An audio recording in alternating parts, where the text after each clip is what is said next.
Congo, with its natural minerals, is one of the richest countries in the world. Their invaluable resources include gold, coltan, tin, tungsten. Tragically, the people living on these mineral-rich lands are experiencing incalculable levels of atrocities, whilst the world media turns a blind eye. Children as young as 6 years old, who should be in primary school learning and playing, are instead forced down into mines to hammer with their bare hands into solid rock to extract these minerals. Gold. The people are literally living on top of gold mines worth billions of dollars. Coltan. It's the mineral used in almost all of our Western technologies, mobile phones, PlayStations, iPads and laptops, to ships, jets, missiles and bullets.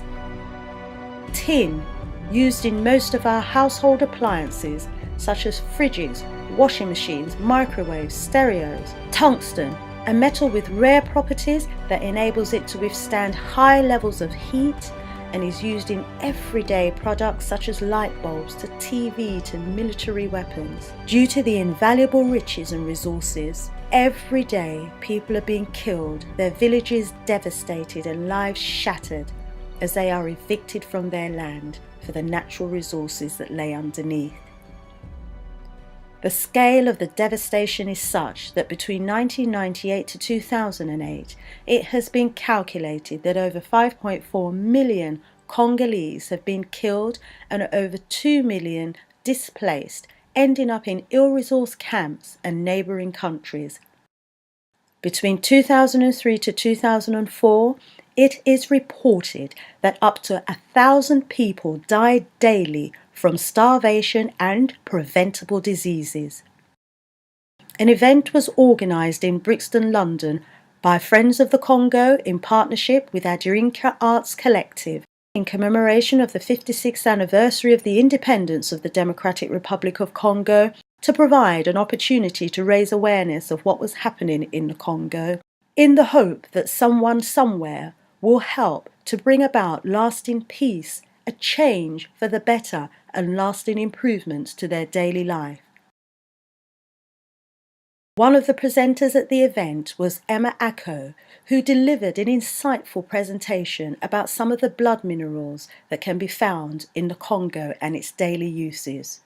We introduce Emma Ako. So thank you very much for inviting me to be here, and another special thanks especially to JJ Bola, to Vava Tampa, to Stella Belgam, to Nat Nai, and to Golden Blue, who have really helped me, inspired me and supported me since the very start of beginning Carpe Diem events. So before I even go into what I do, I'd just like to share one of my favourite ever proverbs, which just so happens to be a Congolese proverb, and one that fills me with hope every single day. No matter how long or dark the night is, day is always sure to come. That just fills me with hope each and every single day, no matter what. So I first heard about blood minerals, conflict minerals, and the crisis in Congo maybe about 4.5 years ago now, when I watched a documentary on BBC Three called The World's Most Dangerous Place to Be a Woman.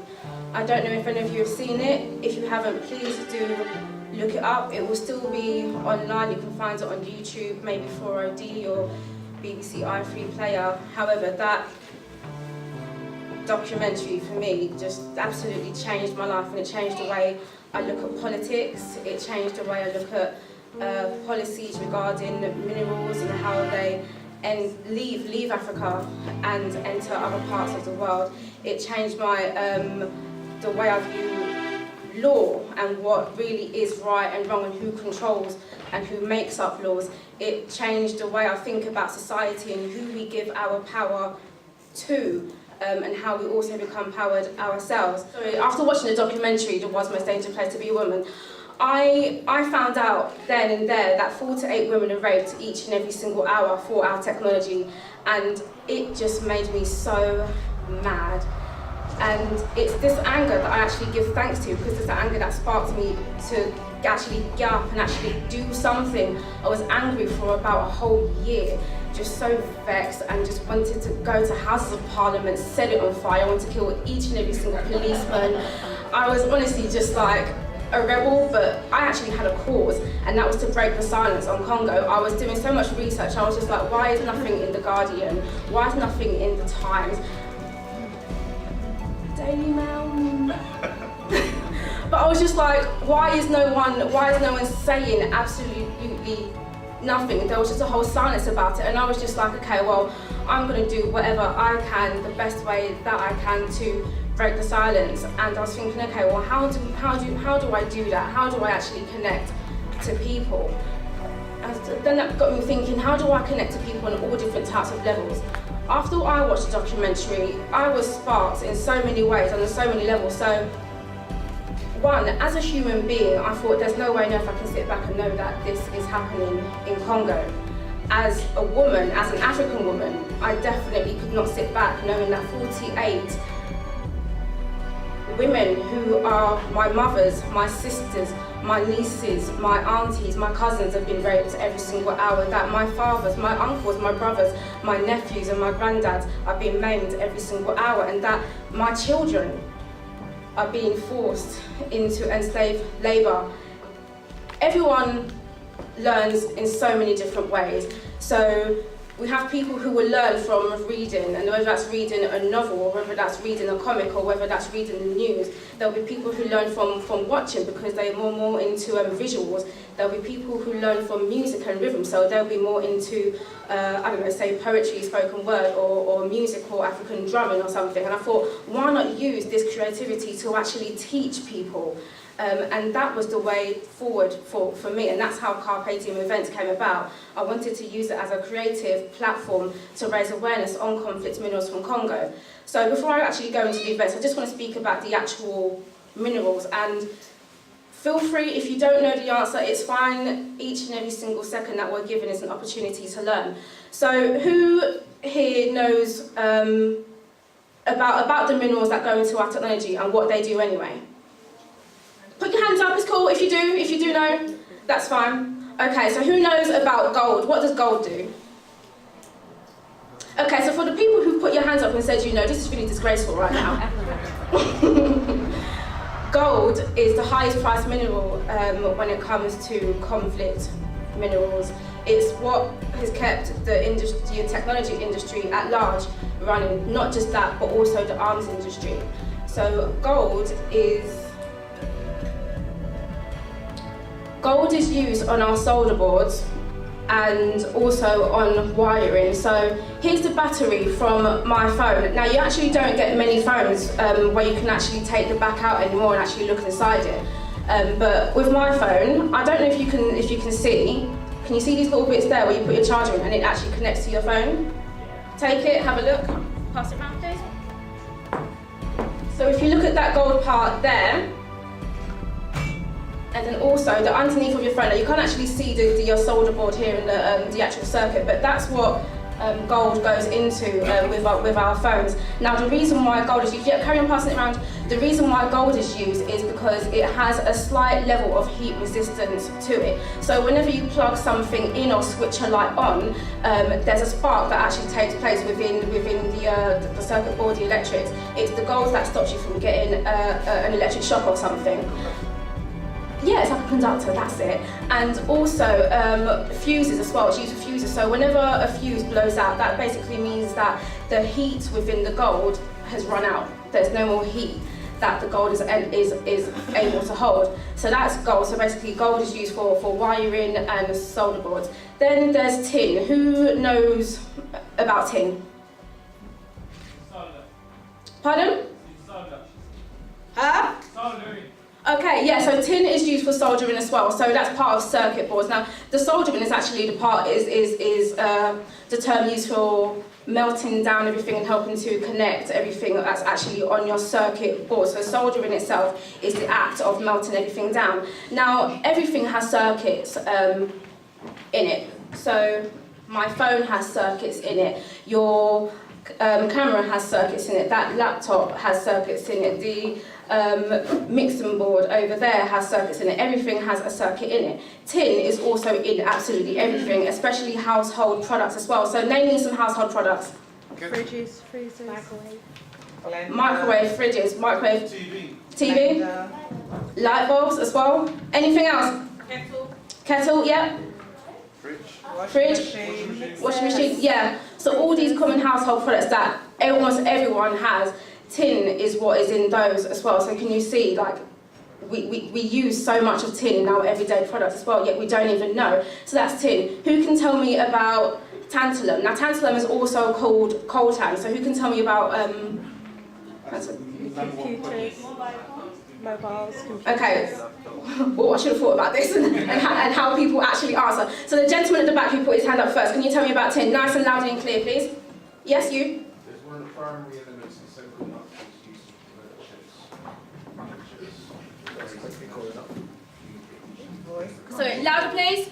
It's one of the primary elements in semiconductors used to develop microchips and transistors. Yeah, so it's used for microchips and transistors within our technology. What Coltan also does is that Coltan also holds a crazy high amount of energy, and it's ridiculously heat resistant. Now, Coltan is responsible for keeping batteries lasting longer. Now, that's batteries such as small things like Duracell AAA or whatever, all the way to batteries that are also used in, well, more commonly known as...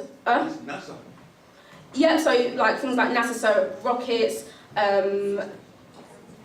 why can't I ever get this right? The auto aircraft industry or whatever it's called. More commonly, our laptops, iPads, technology and everything. So you know when you're heating up your laptop or something and you feel the battery and it's hot? That's doing absolutely nothing to the tantalum because it is that heat resistant. It's not doing anything at all. In fact, the longer you keep something plugged in for, the more the tantalum is actually being used. So it has no type of burnout whatsoever. So after coltan, you have cobalt. Now cobalt, I wouldn't say it isn't as popular, or yeah, I wouldn't say it's not as popular as coltan. It's just that it's come to the forefront a lot more. So there's been a massive call for energy sustainability and the environment. And within, I'd say, England alone, the transport system that we use have really taken this on. Now, the way that this has affected Congo is that large areas that actually have cobalt have really suffered because cobalt is what goes into cars that use batteries rather than petrol instead. And it's actually children between the ages of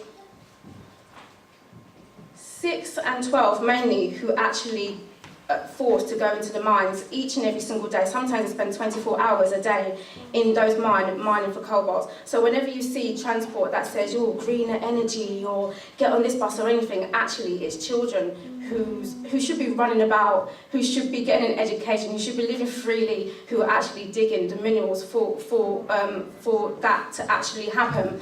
So that's cobalt. And then there's tungsten. Who can tell me about tungsten? I'll take a guess. Well, when you go home, look at your lights. Yeah.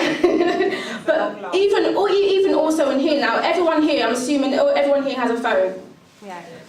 Who here like taking pictures on their phones? Yeah. Okay, so whenever your phone, you've got the flash on your phone, that's also tungsten. On cameras, that's also tungsten that makes it flash. On your laptops, if you press something and it doesn't quite meet the command and it flashes, that's also tungsten. On your public transport, whenever the lights come on or whether you see the signs, that's lit up by tungsten. So can you see how there's so much of Congo in our lives each and every single day that we do not know about? What I do at my events is take all of this information and actually tell people about the minerals. So that's one step of empowerment. knowledge is power, and we really do have to know about our technology and what actually makes it work before we can take the next step into actually doing something. So what I also do is look at different policies and how we can influence policies. The best way to always influence policies is money. Just don't spend your money. Don't spend your money on technology or anything like that. Just do not upgrade, do not consistently carry on buying. Within the EU alone, we spend goodness knows how much more money than any other country in the world just on laptops and tablets. There's so much more technology out there other than laptops and tablets, yet the EU alone spends way more money on tablets and laptops than anywhere else in the world. Now, given everything that I've just said and also some of the statistics that Vavatamba gave us, in terms of our financial power as consumers, we really do have the power to actually be like, hey, we need to demand to know exactly where our minerals come from, and until we get those answers, until we actually see the truth,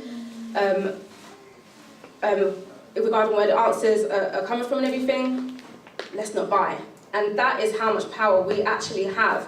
In 2012, Sony were I'd say, just below Apple in terms of their phones.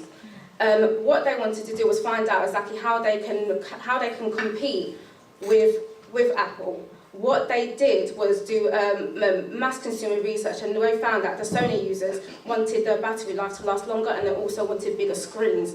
Once they actually got all of that information, they then went to Congo and got Coltan for longer lasting battery life, and then got tungsten so that they can get bigger screens with a bigger flash, better camera quality. Parts of Congo where Samsung actually sourced their minerals from experienced way more rape, way more destruction and destitution as well. So you can see how we are having a direct effect on Congo. But again, the technology companies that we buy from do not tell us this at all in the slightest bit. Now, from what I've just told you, you can actually go and ask each and every single company that you buy from about this information. You have each and every single right as consumers to demand exactly where your minerals come from. You have each and every single right as human beings to know about the lives and the stories about the people that make your products possible. And that's what we actually need to start doing. Our connection to the Congo isn't anything new. Again, as Vavatamba told you, during the Belgian colonisation, we were connected to Congo through rubber. The automobile industry was made possible because of the rubber. Then there was Hiroshima. Goodness knows how much of uranium came from there. And then we've got us in our present time now. We're connected to Congo through our technology. In terms of our future, we are the ones who can really take power as consumers to decide exactly what the future of Congo looks like. And that's by deciding which way we want our technology to go. And we really do have to start asking questions. Different types of questions, not how much battery life does my phone hold, or not how much storage can my iPad hold. It should be, what is the life like of people in Eastern Congo? How are women treated in this particular area? What are the roads like? What are the basic what's the infrastructure like of this place, or are policies actually being followed, and what can we do to actually make sure that policies regarding supply chain and transparency are actually followed? That's what we need to be doing. So what I will be doing from now with all of my events is continuing to break the silence and continuing to empower. My events, social enterprise, was actually called Carpe Diem, but I've actually been advised by a number of people within the Congolese community to change it to a Swahili name, and it will now, when I have a launch party, I don't know when, to be honest, sometime later this year, it's actually going to be under the name Mimi Nini Sisi,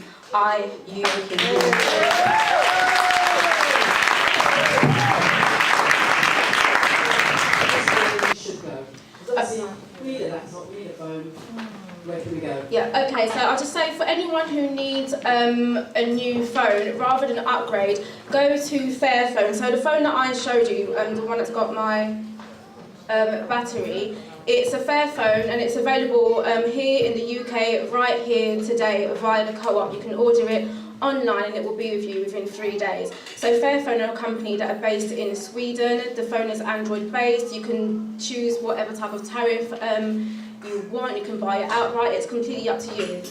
In the pack, you'll actually be sent information about where the actual minerals came from. And their supply chain is just so legit and so tight that they can tell you exactly what person was working on the mine and on what day. And in that way, you have a much better connection to the person who actually made your phone. Not only that, on the Fairphone website, they are 100% transparent. So they tell you about all the different policies that they have to follow and the information with the supply chain in terms of just so you know exactly how your phone was made and where. So if you're in need of a new phone, then do please check out Fairphone. The phone I've got is a Fairphone 1. It still works perfectly fine. However, they do have the most bombastic, fantastic Fairphone 2, which is out now as well. And it's got a bigger screen, so that means even bigger selfies.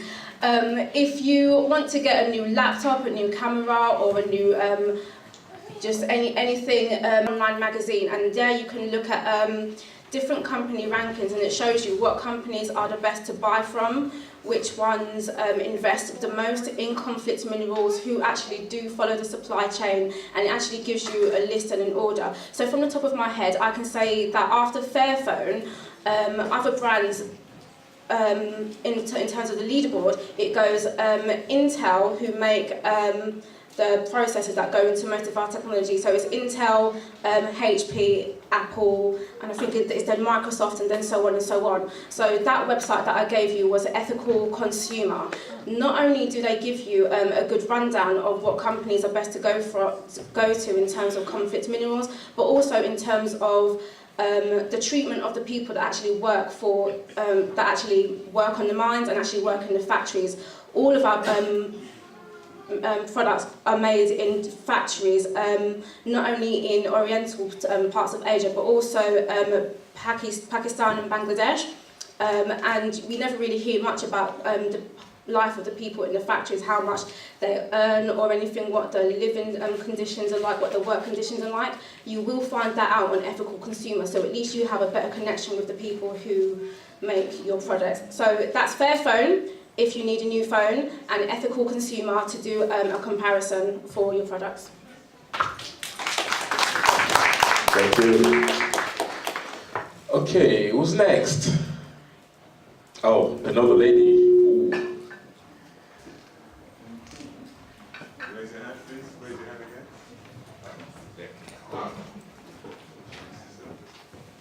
again. Good evening, everyone. My name is Lekia Lay, and I'm the founder of Project Embrace, which is all about celebrating African beauty. And I know you'll all be buying things here later. My question, I hope I can articulate it properly, because I have learned a little bit about the minerals in the Congo before, and some of the things I've heard today are really mind-blowing. And my question is, what is the way forward in that? If we own these minerals, can't we dictate how it's being, I don't know, sold, used? If it's ours, why can't we be in control of it? I remember having this discussion with my brother, and he said something about there's some kind of treaty that says if it's a natural resources, you can't put a price, a market price on it. I'm not too sure, but I guess you might know better. So isn't it something that we can take control of and put a market price on it, for example, so that people working in those industries, you know, the mines and all that, can actually earn a good living? It's for everybody, sorry, everyone in the panel, anyone can answer, or in the audience. Should I go? Okay, I think I can only be answering sort of like my experience, but one of the reasons why we can't demand is that there are so within, if you think of all the people who are consumers within technology, there are only a select few, a very, very, very select few who will actually care and who will actually go on to change the way that they think and the way that they behave when it comes to consumerism, and then actually acting on our demands for technology and knowing where the minerals come from. And that's the thing, it's our behaviour. Everyone wants everything now, so fast. And when it comes to consumers, we don't actually want to change the way we behave, we just want our products, and that we get it from the shop, and that's it really. So the way to do it is what I said before, is to stop spending your money with these people who are only killing the Congo. What you can do is find out about different policies that do affect minerals and supply chain and traceability and accountability, and spread the word to as many people as you can, make the information as accessible to people as you can, and then make the actions as easy for people to follow, because as I said, consumers don't want to have to change their behaviour, so it's about putting the information out there as much as possible and making it easy and accessible. Okay, so I'm going to say two things. One is, in terms of treaties, you mentioned treaties, there is some existing almost international colonial type of agreement. So I give you an example. We have, we talked about natural resources, but we didn't go into details. Congo has more diamond, more gold, more coltan, more timber, more copper, more zinc, more any other natural resources than any other country in Africa.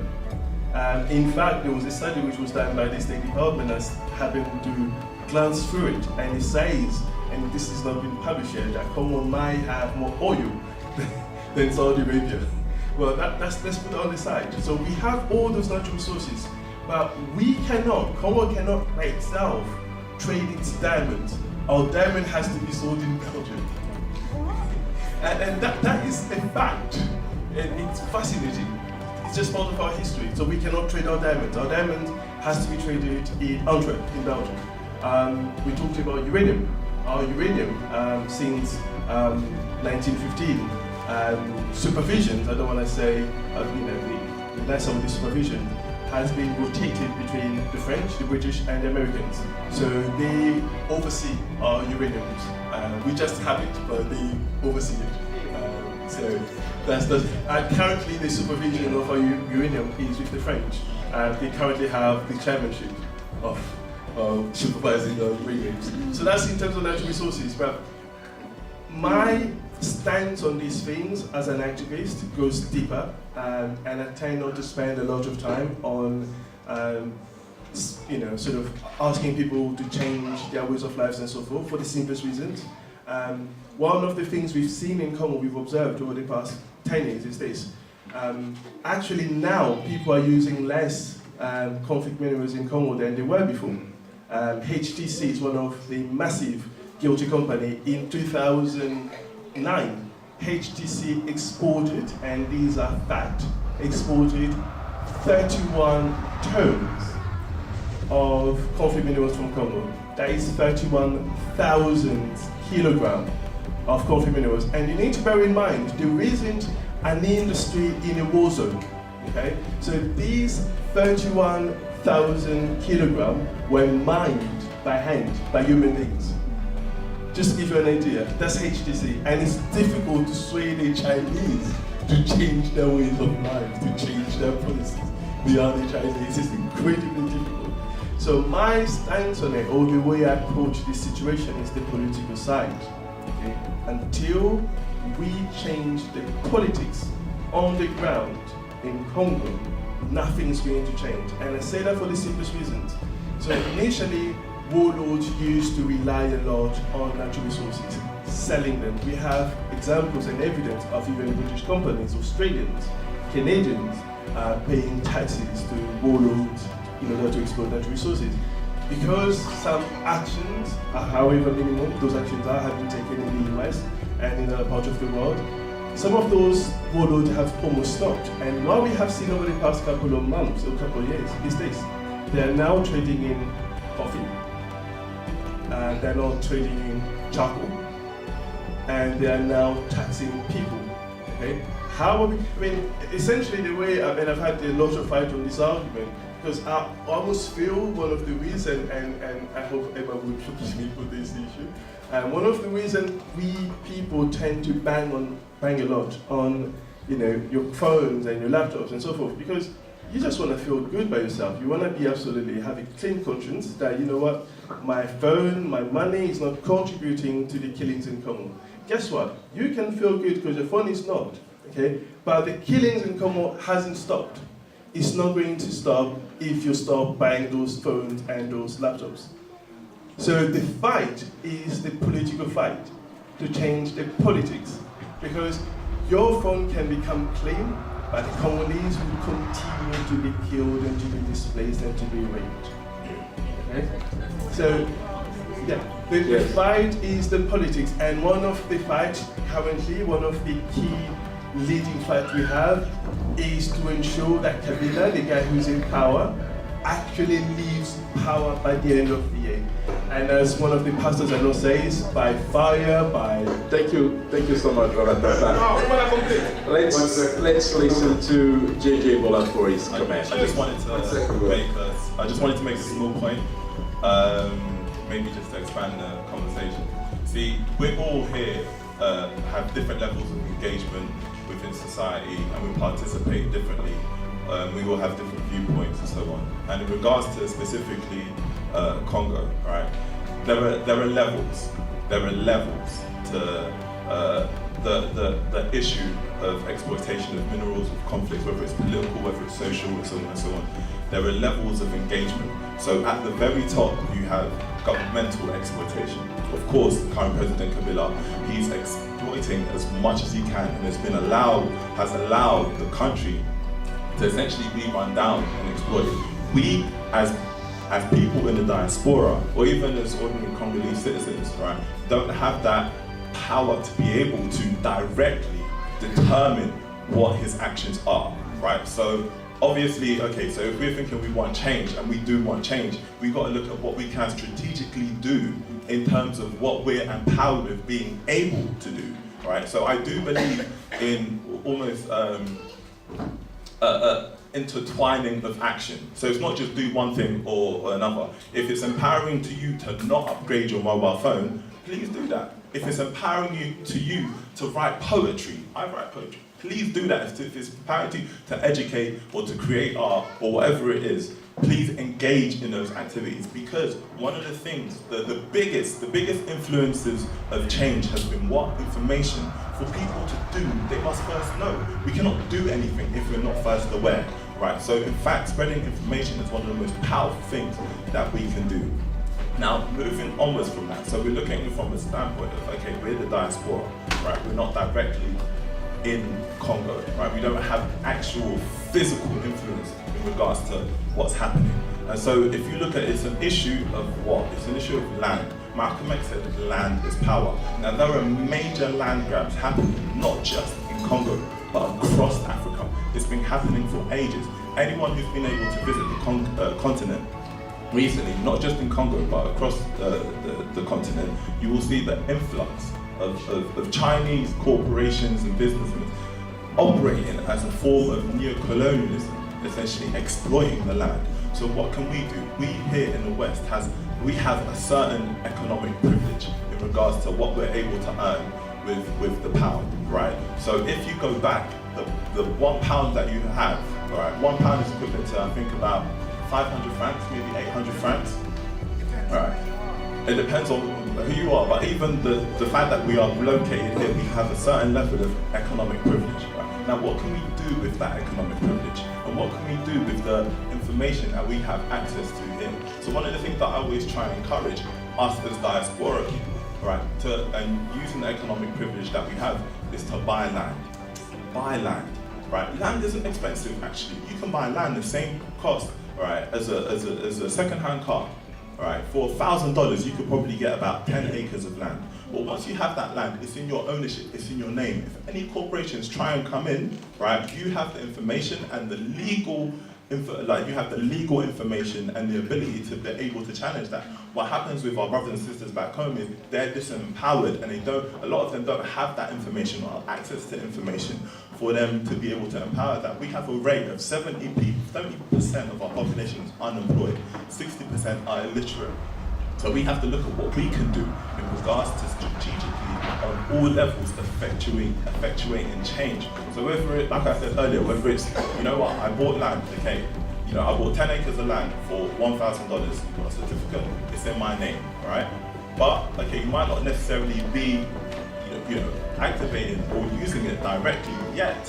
However, that land is in your name, whatever resources is in the ground, it belongs to you. So any corporations try and come in, you have the legal right to actually take them to court.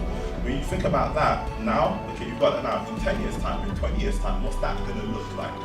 And you look at it, and I'll stop there. But that's just what I want to, I'll just strategically on every level, from the top down and the bottom up, do not feel disempowered that the actions that you're doing has no consequence, right? Everything, every little part that someone plays, like us all coming together in the room today, will have a major effect in regards to liberating not just Congo, but Africa. Thank you so much.